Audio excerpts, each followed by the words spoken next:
स्वागत है दोस्तों आपका हमारे YouTube चैनल सरल किताब में। अभी तक हम लोगों ने पावर प्लांट इंजीनियरिंग के 90 क्वेश्चन सॉल्व किए थे। आज उसी के आगे हम लोग क्वेश्चन नंबर 91 से स्टार्ट करेंगे। और अभी तक अब आप लोगों ने हमारे प्रीवियस वीडियो नहीं देखे हैं तो आप लोग इसी वीडियो के डिस्क्रिप्शन में लिंक पड़ी हैं सारी प्रीवियस लेक्चर की, तो आप लोग वहाँ से जाकर देख सकते हैं। तो चलिए क्वेश्चन नंबर 91 देखते हैं क्या कह रहा है। क्वेश्चन नंबर 91 है, 1 ग्राम यूरेनियम के विखंडन से लगभग ऊर्जा उत्पन्न होती है। ठीक है, तो 1 ग्राम यूरेनियम के विखंडन से यदि जो ऊष्मा उत्पन्न होती है वह आपकी 4.5 टन जो उच्च ग्रेड का कोयला जलाने से ऊर्जा उत्पन्न होती है उसके बराबर होती है। तो ऑप्शन नंबर तीसरा सही हो जाएगा, 4.5 टन उच्च ग्रेड कोयले से उत्पन्न ऊर्जा के बराबर। चलते हैं क्वेश्चन नंबर 92 की ओर। क्वेश्चन नंबर 92 है, बॉयलर वाटर रिएक्टर मतलब BWR में प्रयोग किया जाता है। BWR में हम लोग कूलेंट सिस्टम का डायरेक्ट साइकिल यूज करते हैं। इसमें जो BWR है इसमें कूलिंग के लिए हम लोग कूलेंट सिस्टम का डायरेक्ट साइकिल यूज करते हैं। तो ऑप्शन नंबर तीसरा सही हो जाएगा। चलते हैं क्वेश्चन नंबर 93 की ओर। क्वेश्चन नंबर 93 है, नाभिकीय विखंडन से प्रत्येक न्यूट्रॉन जो विखंडित होता है छोड़ता है। ऑप्शन है एक नया न्यूट्रॉन, दूसरा है एक नए न्यूट्रॉन से अधिक, तीसरा है कम से कम एक नया न्यूट्रॉन और चौथा ऑप्शन दिया है कोई न्यूट्रॉन नहीं छोड़ता है। तो नाभिकीय विखंडन जब होता है तो उसमें जो प्रत्येक न्यूट्रॉन होता है वह कम से कम एक नए न्यूट्रॉन से अधिक न्यूट्रॉन छोड़ता है। तो हमारा ऑप्शन नंबर दूसरा सही हो जाएगा। चलते हैं क्वेश्चन नंबर 94 की ओर। क्वेश्चन नंबर 94 है, एडवांस गैस कूल्ड रिएक्टर में मॉडरेटर के रूप में क्या प्रयोग किया जाता है।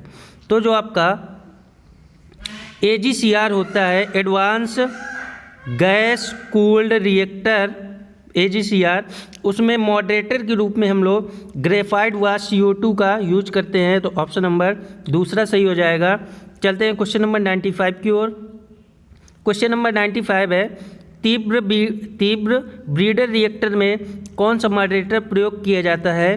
तो जो आपका तीव्र ब्रीडर रिएक्टर होता है उसमें मॉडरेटर के रूप में वहाँ पर कुछ भी यूज नहीं किया जाता, मतलब जो आपका तीव्र ब्रीडर रिएक्टर है उसमें कोई मॉडरेटर यूज नहीं होता। तो हमारा ऑप्शन नंबर चौथा सही हो जाएगा।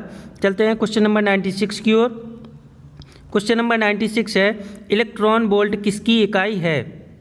तो इलेक्ट्रॉन वोल्ट आपकी एक ऊर्जा की इकाई है। तो हमारा ऑप्शन नंबर तीसरा सही हो जाएगा, ऊर्जा। चलते हैं क्वेश्चन नंबर 97 की ओर। क्वेश्चन नंबर 97 है, रेडियो एक्टिविटी की इकाई क्या है। तो हम लोग बचपन से पढ़ते चले आ रहे हैं कि रेडियो एक्टिविटी की इकाई आपकी क्यूरी होती है। तो ऑप्शन नंबर तीसरा सही हो जाएगा, क्यूरी। चलते हैं क्वेश्चन नंबर 98 की ओर। 98 कह रहा है, नाभिकीय शक्ति संयंत्र में कंट्रोल रॉड बनी होती हैं।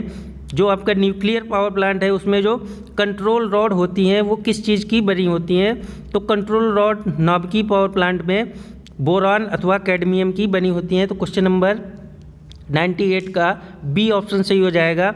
चलते हैं क्वेश्चन नंबर 99 की ओर। क्वेश्चन नंबर 99 है, सुपर हीटेड स्टीम में कौन से रिएक्टर में उत्पन्न की जाती है। तो जो आपकी सुपर हीटेड स्टीम है वह GCR में उत्पन्न होती है। तो हमारा ऑप्शन नंबर दूसरा सही हो जाएगा, GCR। चलते हैं क्वेश्चन नंबर 100 की ओर। क्वेश्चन नंबर 100 कह रहा है, बॉइलिंग वाटर रिएक्टर में मॉडरेटर के रूप में प्रयोग किया जाता है। तो बॉइलिंग वाटर रिएक्टर में मॉडरेटर के रूप में कूलेंट का प्रयोग करते हैं। तो हमारा ऑप्शन नंबर पहला सही हो जाएगा। चलते हैं क्वेश्चन नंबर 101 की ओर। क्वेश्चन नंबर 101 कह रहा है, रिएक्टर का आकार क्रिटिकल कहा जाता है जब। ऑप्शन है यह अनियंत्रित हो जाता है, दूसरा चयन प्रक्रिया प्रारंभ की जा सकती है, तीसरा है यह विस्फोटित होता है और चौथा ऑप्शन दिया है यह अत्यधिक शक्ति उत्पन्न करता है। तो कोई भी रिएक्टर का आकार क्रांतिक मतलब क्रिटिकल तब कहा जाता है जब उसमें चयन प्रक्रिया प्रारंभ की जा सकती हो, तो हमारा ऑप्शन नंबर दूसरा सही हो जाएगा। चलते हैं क्वेश्चन नंबर 102 की ओर। क्वेश्चन नंबर 102 है, नाभिकीय बल विद्युत बल की तुलना में होता है। तो जो आपका नाभिकीय बल होता है वह विद्युत बल की तुलना में 100 गुना होता है, तो हमारा ऑप्शन नंबर चौथा सही हो जाएगा। चलते हैं क्वेश्चन नंबर 103 की ओर। क्वेश्चन नंबर 103 है, न्यूट्रॉनों की औसत आयु लगभग कितने मिनट होती है। तो जो न्यूट्रॉन होते हैं उनकी औसत आयु लगभग 12 मिनट होती है, तो हमारा ऑप्शन नंबर दूसरा सही हो जाएगा, 12 मिनट। चलते हैं क्वेश्चन नंबर 104 की ओर। क्वेश्चन नंबर 104 है, यदि फायर ट्यूबों तथा वाटर ट्यूबों के व्यास समान हों तो हीटिंग सरफेस होगी। ठीक है, तो यदि फायर ट्यूब और वाटर ट्यूब दोनों के व्यास समान है तो जो आपकी हीटिंग सरफेस होती है वह वाटर ट्यूब बॉयलर में अधिक होती है, तो हमारा ऑप्शन नंबर दूसरा सही हो जाएगा, वाटर ट्यूब बॉयलर। चलते हैं क्वेश्चन नंबर 105 की ओर। 105 है, बॉयलर में स्केल फॉर्मेशन का मुख्य कारण क्या है। तो बॉयलर में जो स्केल फॉर्मेशन होता है उसका मुख्य कारण होता है जल में जो आपका केमिकल इम्प्योरिटीज होती हैं उसकी उपस्थिति के कारण बॉयलर में स्केल फॉर्मेशन होता है, तो हमारा ऑप्शन नंबर पहला सही हो जाएगा, जल में रासायनिक अशुद्धियों की उपस्थिति। चलते हैं क्वेश्चन नंबर 106 की ओर। 106 है, निम्न में कौन सा स्टीम कोल है।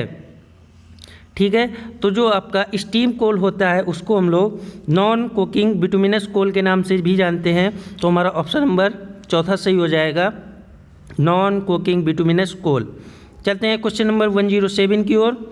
क्वेश्चन नंबर 107 है, निम्न दाब पर अधिक मात्रा में भाप उत्पन्न करने के लिए कौन सा बॉयलर प्रयोग किया जाता है। तो निम्न मतलब लो प्रेशर पर अधिक मात्रा में स्टीम जनरेशन की हम लोग लंकाशायर बॉयलर का यूज करते हैं, तो ऑप्शन नंबर तीसरा सही हो जाएगा, लंकाशायर बॉयलर। चलते हैं क्वेश्चन नंबर 108 की ओर। क्वेश्चन नंबर 108 है, बॉयलर स्टेज प्रयोग किए जाते हैं। तो बॉयलर स्टेज प्रयोग करने से जो बॉयलर के अंदर चपटी सतह होती है मतलब फ्लैट सरफेसेस होती हैं उनको प्रेशर के कारण फटने से बचाने के लिए हम लोग बॉयलर स्टेज का प्रयोग करते हैं, तो हमारा ऑप्शन नंबर दूसरा सही हो जाएगा, दाब के कारण चपटी सतहों को फटने से बचाने के लिए हम लोग बॉयलर स्टेज का प्रयोग करते हैं। चलते हैं क्वेश्चन नंबर 109 की ओर। क्वेश्चन नंबर 109 कह रहा है, आदर्श दशाओं में के अंतर्गत भाप की रीहीटिंग की जाती है। जो हमारा आइडियल कंडीशन है उसके अंतर्गत जो भाप की रीहीटिंग होती है वो इनमें से किस पर होती है। तो आइडियल कंडीशन में भाप की रीहीटिंग हमारी कांस्टेंट प्रेशर पर होती है, तो ऑप्शन नंबर दूसरा सही हो जाएगा। आप लोगों ने प्रीवियस लेक्चर में देखा भी होगा, मैंने समझाया था, ये डोम होता है, डोम के अंदर यहाँ पर कांस्टेंट प्रेशर और टेम्परेचर होता है, यहाँ पर ओनली प्रेशर कांस्टेंट होता है, यहाँ पर भी ओनली प्रेशर कांस्टेंट होता है। ठीक है, अगर आप लोगों को ये सारा अच्छे से समझना है तो आप लोग हमारा प्रीवियस लेक्चर देख सकते हैं। चलते हैं क्वेश्चन नंबर 110 की ओर। क्वेश्चन नंबर 110 कह रहा है, चिमनी से निकलता हुआ सफ़ेद घना धुआं किस बात का इंडिकेटर है, किस बात का सूचक है। तो यदि किसी पावर प्लांट में यदि चिमनी से सफ़ेद धुआं निकल रहा है तो उसका ये मतलब है कि वहाँ पर अत्यधिक वायु उपस्थित है, तो हमारा ऑप्शन नंबर तीसरा सही हो जाएगा, अत्यधिक वायु का। चलते हैं क्वेश्चन नंबर 111 की ओर, 111 की ओर। जब टरबाइन में भाप का प्रसार किया जाता है तो उसकी एंट्रोपी क्या होती है। ऑप्शन है घटती है, दूसरा है बढ़ती है, तीसरा ऑप्शन दिया है स्थिर रहती है और चौथा ऑप्शन दिया है पहले घटती है और फिर बढ़ती है। तो एक चीज़ मैंने प्रीवियस लेक्चर में बताई थी कि एंट्रोपी जो आपकी होती है वो टरबाइन में एक्सपेंशन के दौरान कांस्टेंट रहती है। ऐसा क्यों होता है ये मैं प्रीवियस लेक्चर में बता चुका हूँ, तो हमारा ऑप्शन नंबर तीसरा सही हो जाएगा, स्थिर रहती है। चलते हैं क्वेश्चन नंबर 112 की ओर। क्वेश्चन नंबर 112 है, आवेगी टरबाइन में भाप का प्रसार किया जाता है।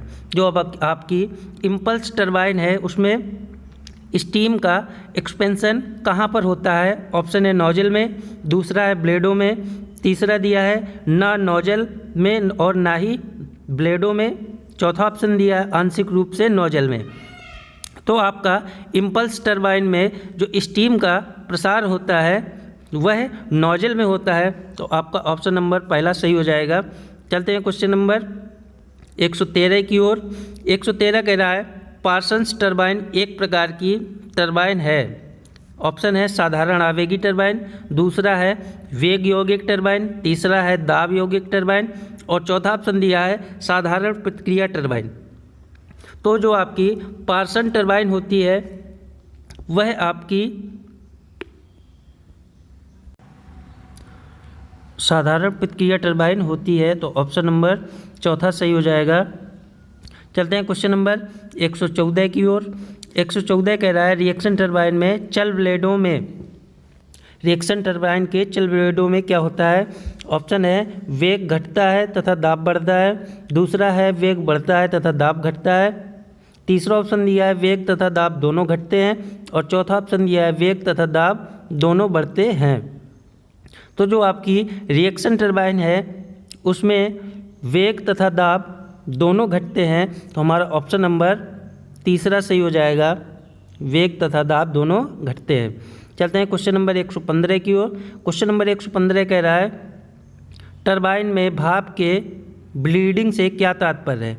तो जो हमारी टरबाइन होती है उसमें ब्लीडिंग फीड वाटर को गर्म करने के लिए की जाती है, ठीक है। तो टरबाइन में ब्लीडिंग का तात्पर्य है कि फीड वाटर को गर्म करने के लिए भाप को टरबाइन से निकाली जाती है, तो इसी को हम लोग ब्लीडिंग के नाम से जानते हैं, तो हमारा ऑप्शन नंबर तीसरा सही हो जाएगा। चलते हैं क्वेश्चन नंबर 116 की ओर। क्वेश्चन नंबर 116 है स्टीम नोजल के कंठ पर दाब कहलाता है। जो हमारा स्टीम नोजल है उसके जो थ्रॉट होता है, कंठ मतलब थ्रॉट होता है, वहाँ पर प्रेशर क्या कहलाता है? एब्सोल्यूट प्रेशर, दूसरा है क्रिटिकल प्रेशर, तीसरा है बैक प्रेशर और चौथा दिया है एटमॉस्फेरिक प्रेशर। तो जो स्टीम नोजल का थ्रॉट होता है वहाँ का प्रेशर क्रिटिकल प्रेशर कहलाता है, तो ऑप्शन नंबर दूसरा सही हो जाएगा। चलते हैं क्वेश्चन नंबर 117 की ओर। क्वेश्चन नंबर 117 कह रहा है भाप नोजल के कंठ पर प्राप्त अधिकतम वेग होता है। जो स्टीम नोजल का थ्रॉट होता है वहाँ पर अधिकतम वेग क्या होता है? सोनिक, लेस देन सोनिक, तीसरा है ग्रेटर देन सोनिक और चौथा ऑप्शन दिया है नन ऑफ दीज। तो स्टीम नोजल का जो कंठ होता है, थ्रॉट होता है, वहाँ पर जो वेलोसिटी होती है सोनिक वेलोसिटी होती है, तो हमारा ऑप्शन नंबर पहला सही हो जाएगा। चलते हैं क्वेश्चन नंबर 118 की ओर। क्वेश्चन नंबर 118 है रिएक्शन टरबाइन के स्थिर ब्लेडों में, जो आपका रिएक्शन टरबाइन है उसके स्थिर ब्लेडों में क्या होता है? ऑप्शन है वेग घटता है तथा दाब बढ़ता है, दूसरा है वेग बढ़ता है तथा दाब घटता है, तीसरा ऑप्शन दिया है वेग तथा दाब दोनों घटते हैं और चौथा ऑप्शन दिया है वेग तथा दाब दोनों बढ़ते हैं। तो जो आपकी रिएक्शन टरबाइन होती है उसमें वेग बढ़ता है तथा दाब घटता है, तो हमारा ऑप्शन नंबर दूसरा सही हो जाएगा। चलते हैं क्वेश्चन नंबर 119 की ओर। क्वेश्चन नंबर 119 कह रहा है सुपर हीटर का मुख्य कारण है। तो जो आपका सुपर हीटर होता है वह संतृप्त तापमान से ऊपर मतलब सैचुरेशन टेम्परेचर से ऊपर भाप का टेम्परेचर बढ़ाता है। तो सुपर हीटर का मुख्य कार्य यही है कि सैचुरेशन टेम्परेचर से ऊपर भाप का टेम्परेचर बढ़ाता है, तो हमारा ऑप्शन नंबर तीसरा सही हो जाएगा। चलते हैं क्वेश्चन नंबर 120 और आखिरी क्वेश्चन की ओर। तो क्वेश्चन नंबर 120 कह रहा है बॉयलर में प्रेसिपिटेटर का कार्य होता है। तो बॉयलर में जो प्रेसिपिटेटर लगा होता है वह चिमनी से निकलने वाली फ्लू गैसेस में राख के कणों को कम करता है, तो हमारा ऑप्शन नंबर पहला सही हो जाएगा। चिमनी से निकलने वाली फ्लू गैसेस में राख कणों को कम करता है। तो बॉयलर में प्रेसिपिटेटर इसीलिए लगाया जाता है ताकि हमारा जो इन्वायरमेंट है वो प्रदूषित ना हो, इसीलिए प्रेसिपिटेटर लगाना कंपलसरी होता है। तो आज के लिए 30 क्वेश्चंस, और अभी तक मिलाकर मैंने पूरे 120 क्वेश्चन पावर प्लांट के करवा दिए हैं। अभी तक आप लोगों ने सारे वीडियो नहीं देखे हैं तो आप लोग एक बार ज़रूर देख लीजिएगा, और यदि चैनल पर पहली बार विजिट कर रहे हैं तो चैनल को सब्सक्राइब करके बेल आइकन प्रेस करके नोटिफिकेशन ऑल पर क्लिक कर लें, ताकि आने वाली वीडियो की लेटेस्ट नोटिफिकेशन आप तक सबसे पहले पहुंचे। Thank you, thanks for watching.